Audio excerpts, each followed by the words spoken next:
स्वागतम सर्वेषां। सुप्रभातम। सूर्योदय होने से पहले आज 5 जनवरी 2023 प्रत्युष 4:47 में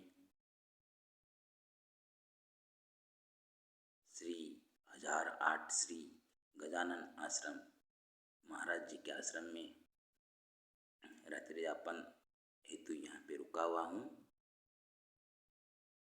आज साल का पहला गुरुवार है, इसलिए मैंने गृहलक्ष्मी एक संस्कृत में कविता रचना किया हूँ, उसको पहले पठन कर लेता हूँ, बाद में हिंदी रूपांतर समझाऊंगा। तो कृपया सुनिए कैसे कैसी ये कविता हुई है, अपने दिल से बताइएगा।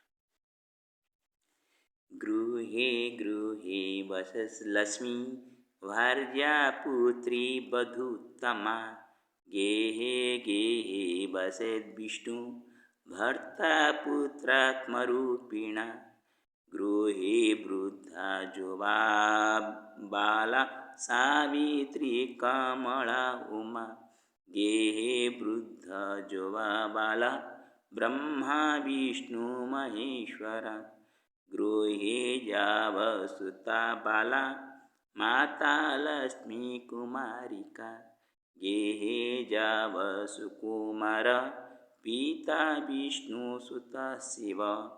गृहे जावन् वसेद्वृद्धा सावित्री कमलात्मिका, गेहे जावन् वसेद्वृद्धो ब्रह्मारूपेण केशव।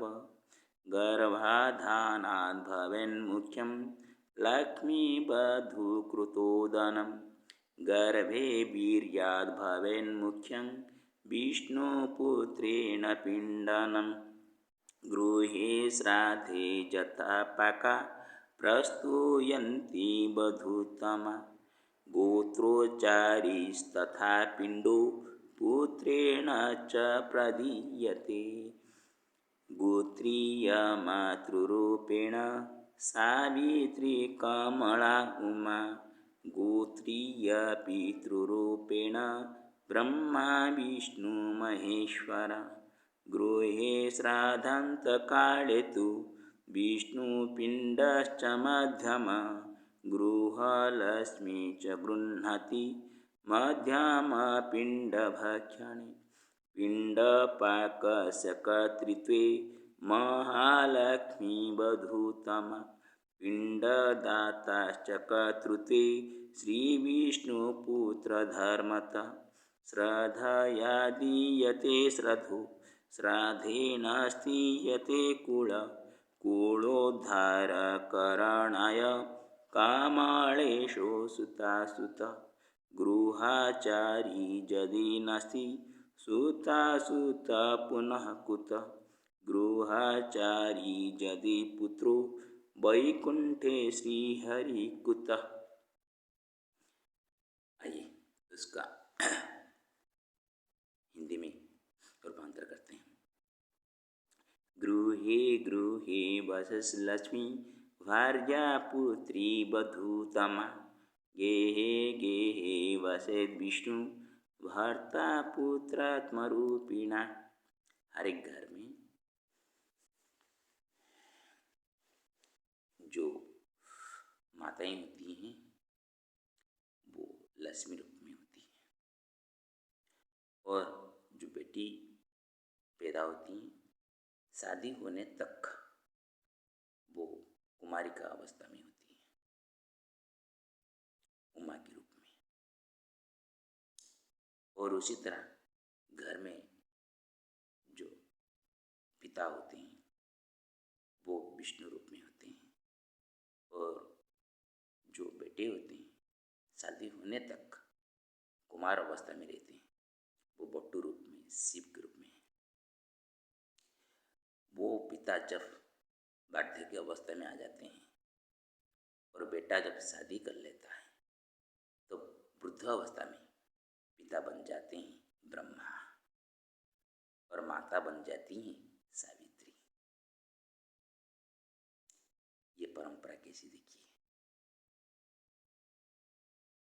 देहांत के बाद बेटा श्राद्ध कर्म करता है और श्राद्ध पिंड पकाने वाली होती है लक्ष्मी रूपी, और विष्णु रूपी पुत्र तो पिंडदान करता है ना, तो गुत्रोच्चारण पूर्वक तो 3 पिंड देते हैं, ब्रह्मा विष्णु महेश्वर। और जब वो वधू पुत्र वधू जो होती है लक्ष्मी रूपी, वो जब पिंड का ग्रहण करती है वो मध्यम पिंड को ग्रहण करती है विष्णु रूपी, और माताओं का जो लक्ष्मी रूपी पिंड को वो ग्रहण करती है। अब जन्म से मृत्यु होने के बाद भी एक क्रम चलता रहता है, और उसको जो आचरण में लाते हैं वो ही विष्णु है और वो ही महालक्ष्मी है। वो विष्णु महालक्ष्मी घर में वास करती है। हर एक घर में लक्ष्मी नहीं है।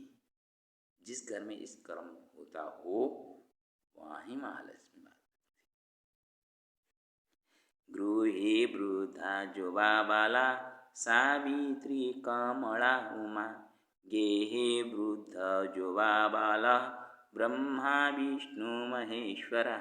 मैं बता दिया, घर में बुढ़ा है तो ब्रह्मा जी है, बुढ़ी है तो सावित्री जी है, और बेटा शादी कर चुका है तो वो सब बेटा विष्णु हो जाता है, पालन करता हो जाता है। जो सृष्टि करने वाला होता है ब्रह्मा जी को भी ऊपर रख के उसको सम्मान दिखाता है, और जो बेटा पैदा होता है जो कि कभी वो अंत में अपने को पिंड देने वाला होता है, वो शिव रूप होते हैं, बट्टू रूप होते हैं, तो शिव रूप पुत्र को वो पालन करता है। उसी तरह कन्या के हिसाब से भी होती है। जब तक घर में कन्या पैदा होकर रहती है तब तक वो माँ के रूप में रहती है, और जब ससुराल में चली जाती है लक्ष्मी बन जाती है, और जब वो बुढ़ी हो जाती है तो सावित्री बन जाती है। ये है क्रम। सावित्री कमला माँ।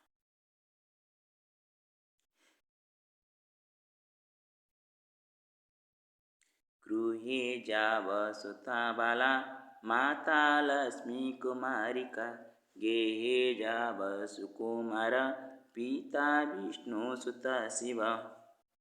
मैंने बता दिया, जब तक माँ लक्ष्मी है बेटी उसका तो माँ ही होगी। शादी न होने तक कुमारिका होती है, कन्या कुमारी, और नर्मदा ब्रह्मचारिणी भी कुमारिका ही है, तो उस रूप में है। उसी तरह जब पिता है वो विष्णु रूप में ही है, उनका जो शुद्ध पुत्र पैदा होता है वो शिव रूप में होती है। जब तक शादी ना हो तब तक वो शिव रूप में ही होती है। गृहे जावद् वसद्बुधा सावित्री कमलात्मिका, गेहे जावसद्बुधो ब्रह्मा रूपेण केशव। जब तक घर में बुढ़ा बुढ़ी है तब तक हमको मानना पड़ेगा बुढ़ी सावित्री रूप में बैठी हुई है। जो महालक्ष्मी है वो ऊपर पदवी में चली जाती है, सावित्री की पदवी में, और जो बुढ़े रहते हैं वो तो केशव विष्णु हैं, जो सृष्टि अपने कमलनाभि से पैदा किए थे ब्रह्मा जी को, लेकिन अब वो जो पिता सृष्टि किया था वो ब्रह्मा बन जाते हैं, और बेटा विष्णु होकर उसको पालन करते हैं। ये है क्रम। गर्भाधानात् भवेन्मुख्यं लक्ष्मी बधू कृतोदनम, गर्भे वीर्यात् भवेन्मुख्यं विष्णुपुत्रेण पिंडनम। गर्भधान करने से माताओं में गर्भ में जब बच्चा आ जाता है तब से, और जब उनका अंतिम अवस्था आ जाती है और उसको ऊपर जाने होता है, उनका मृत्यु संस्कार किया जाता है, षोडश संस्कार अंतिम संस्कार किया जाता है। और उसके बाद हर एक साल में जो श्राद्ध के लिए उदन बनाना होता है पिंड के लिए, वो तो उसका पुत्र वधू जो आई है महालक्ष्मी, वो ही पाक कार्य करती है। इसलिए उदन बनाना होता है लक्ष्मी के हाथ में। और जिस बेटा को वो पैदा की थी वो बेटा उसको विष्णु रूप में उसको पिंडदान करता है। वो पिता माता कितना धन्य हो जाते हैं। स्वयं विष्णु और महालक्ष्मी उनको खिलाते हैं। हर एक साल उनका जो श्राद्ध वार्षिकी होती है, क्योंकि हर एक साल उनके लिए एक दिन होता है। हम जैसे एक दिन खाते हैं वो भी एक दिन खाते हैं। 6 महीना होते हैं, जैसे कि मध्याह्न और रात हम 2 वक्त खाते हैं, इसलिए 6 महीना उनका होता है। आश्विन महीना उनके लिए वर्ष का एक अनोखा दिन होता है। उसी 15 दिन के अंदर जो उनको महालय श्राद्ध बोलते हैं, उनको उस श्राद्ध इसलिए महान है क्योंकि हम तो पितृलोकों को पिंड देते ही हैं, लेकिन वो अपने पितरों को देते हैं सगोत्रियों, लेकिन मातुला वंश को नहीं दे पाते हर एक साल में। इसलिए मातुला वंश के लिए मातृकुल को देने के लिए वो 15 दिन चुना गया है आश्विन महीना का। तो देखिए पिंड का कितना महात्म्य है। और जब पुरुष अपने बीज गर्भ में डालता है तब से उसका विमुख होने तक ना जो पैदा किया है पुत्र, और जो बेटी को वो वधू के रूप में लाया है, ये लक्ष्मी नारायण उसको वैकुंठ को जाने के लिए सहायक बनते हैं। ये सोचने की बात है। गृहे श्राद्धे यथा पाका प्रस्तूयन्ति वधूतमा, गोत्रोच्चारिस्तथा पिंडो पुत्रेण च प्रदीयते। जिस तरह का महालक्ष्मी रूप धारण करके एक बहू उदन तैयार करती है, प्रस्तुत करती है, उसी तरह ब्राह्मणों को बुलाकर गोत्रोच्चारण करके पुत्र रूपी विष्णु ने अपने हाथों से पिंड प्रदान करते हैं। गोत्रीय मातृरूपेण सावित्री कमला उमा, गोत्रीय पितृरूपेण ब्रह्मा विष्णु महेश्वर। जब वो पुत्र पिंडदान करता है, माताओं को देते वक्त वो ऊपर से सावित्री, बीच में कमला, अंत में उमा। तो माँ नीचे अपनी माँ होती है, वो उमा रूपी होती है। और बीच में जो पितामही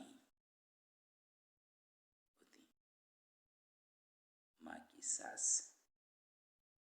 वो कमला रूपी है। और माँ का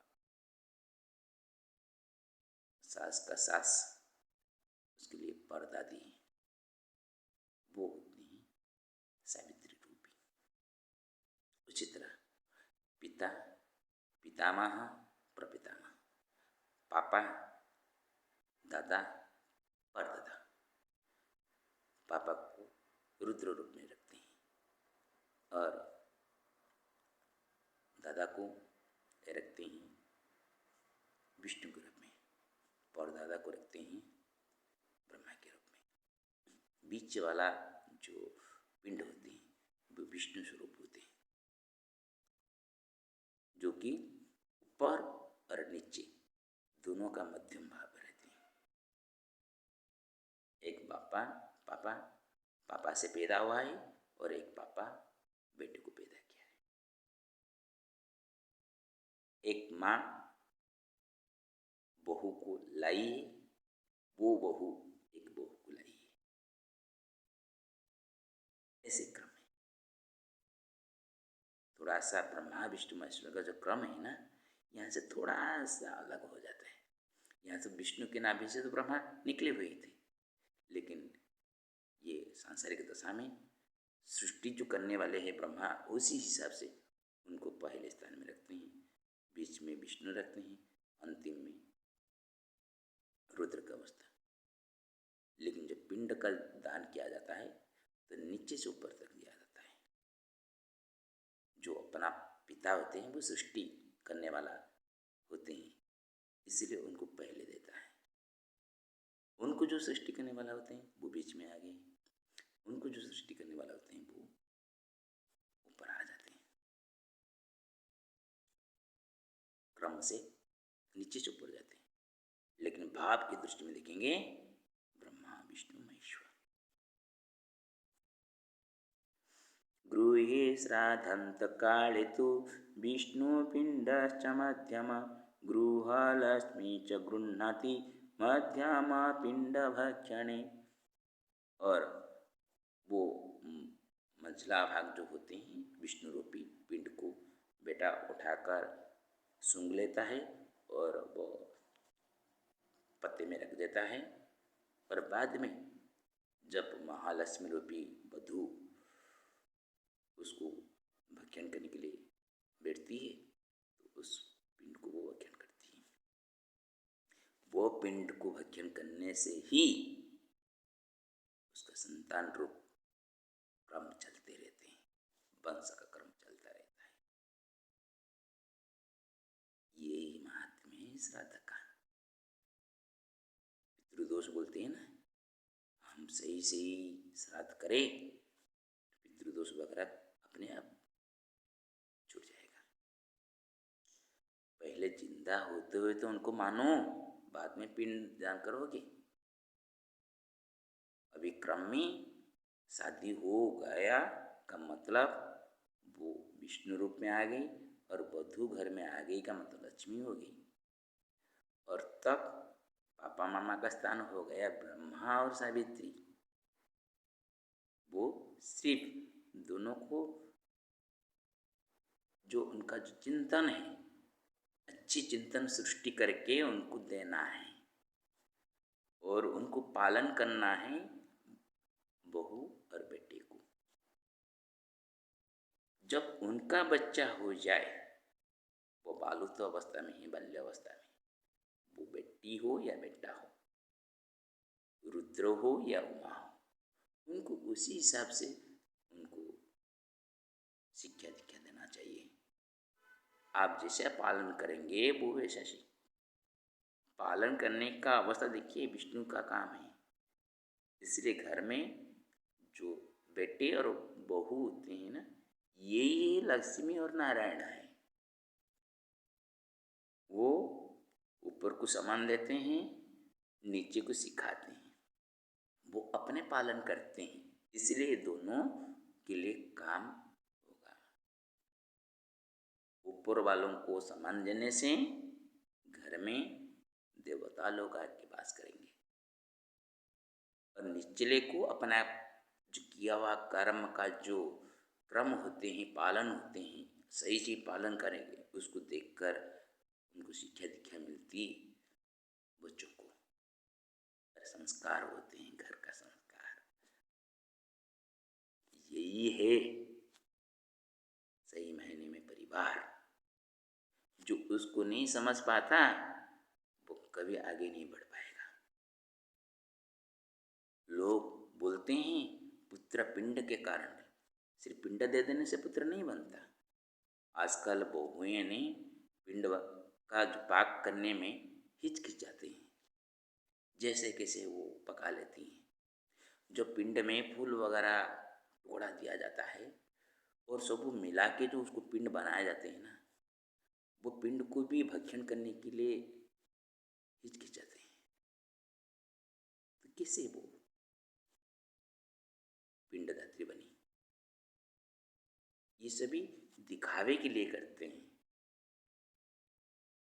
भोज बनाते हैं, बाहर सभी तरह तरह का व्यंजन बनाते हैं, लोगों को बुला के खिला देते हैं। क्या कि मेरे पापा का श्राद्ध था, मामा का श्राद्ध था। पैसा का बर्बाद है, इसमें कुछ भी नहीं।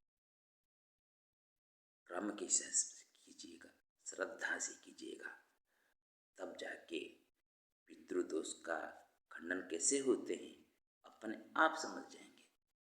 कोई ज्योतिष शास्त्री वाला आपको बताना नहीं पड़ेगा, कोई ब्राह्मण भी आपको नहीं ठग पाएगा। आपके पास कुछ शास्त्र ज्ञान हो, आजकल हिंदी में सभी प्रकार का किताबें निकल रही हैं, उसका अर्थ मायने बताए गए हैं। आपको वक्त मिले तो बैठ के उसको पढ़िएगा। गरुड़ पुराण को पढ़िए, गरुड़ पुराण में क्यों क्या क्या चीज़ लिखी गई है। मरने के बाद क्या होगा नहीं होगा तो हमको तो विश्वास में नहीं आता है। जीते जी तो कुछ होता है, हम तो अनुभव करते हैं ना। उससे छुटकारा पाने के लिए तो कुछ करना पड़ेगा या नहीं पड़ेगा। तो इसीलिए अपने मन को एक आत्म केंद्रित कीजिएगा। जो अपने आप को नहीं पहचानता है उसको कोई भी कितना अच्छा कहे या बुरा कहे कोई फर्क नहीं पड़ता। मैं कौन हूँ मैं नहीं जान पाऊंगा तो आप मेरे को कितना ज्ञानी कहो या अज्ञानी कहो। अज्ञानी कौन बोलने पर मैं सच में अज्ञानी बन जाऊंगा, और ज्ञानी पंडित बोल देने से मैं ब्रह्मा नहीं बन जाऊंगा। क्योंकि मेरे पास कितना ज्ञान है, मैं मेरे व्यवहार से लोग को पता चल जाता है। व्यवहार क्रम होना चाहिए। व्यवहार को जितना जिस तरह पालन करेंगे भगवान का स्वरूप आपको मिलेंगे। पिंड पाकस्य कर्तृत्वे महालक्ष्मी वधूतमा, पिंडदाता च कर्तृत्वे श्री विष्णु पुत्र धर्मतः। धर्म से बेटा विष्णु रूप होता है पिंडदान करके, और पिंड को तैयार करने के लिए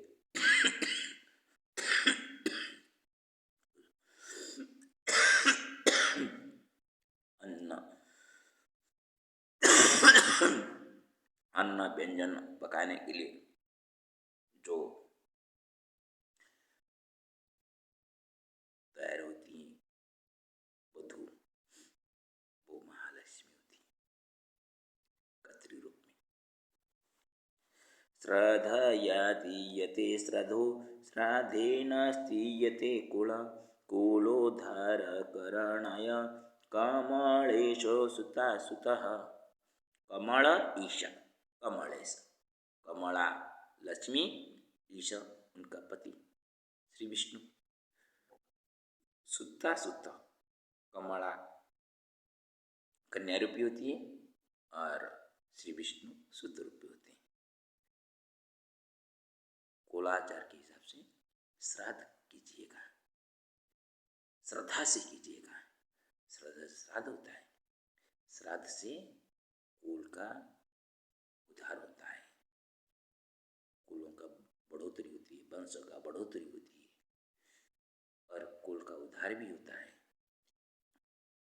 जो पितृलोक चले गए हैं वो अपने कुछ कर्म सुकर्म कुकर्म किए होंगे और एक दिन के लिए वो अपेक्षा करते रहते हैं कि उसी दिन मेरा बेटा मेरे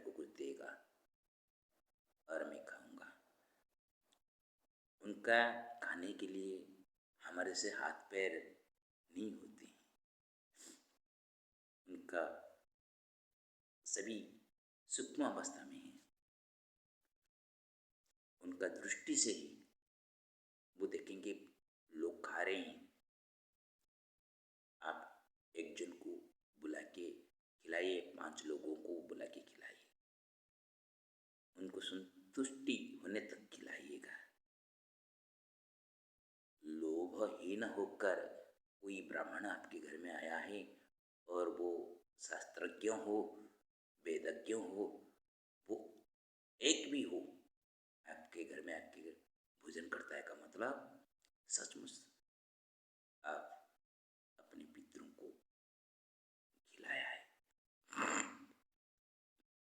ये एक प्रतीकात्मक है, अंधविश्वास नहीं है, प्रतीकात्मक।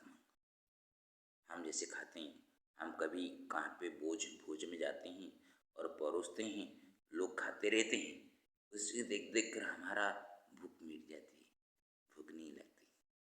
ये महसूस कीजिएगा, यही स्थिति है। जब पितृलोक में वो चले जाते हैं, वो देखते रहते हैं, वो खाने के लिए नहीं है, आपका श्रद्धा को वो ग्रहण करते हैं। नहीं, जब फल्गु नदी में राम जी आने में देरी हो जाए तो सीता जी महालक्ष्मी दशरथ जी को पिंड दे दिए थे, बालू का पिंड, तो आके हाथ पसार के ले गए थे। इसे कहानी जैसा लगता है, हकीकत हम ला सकते हैं अपने परिवार में।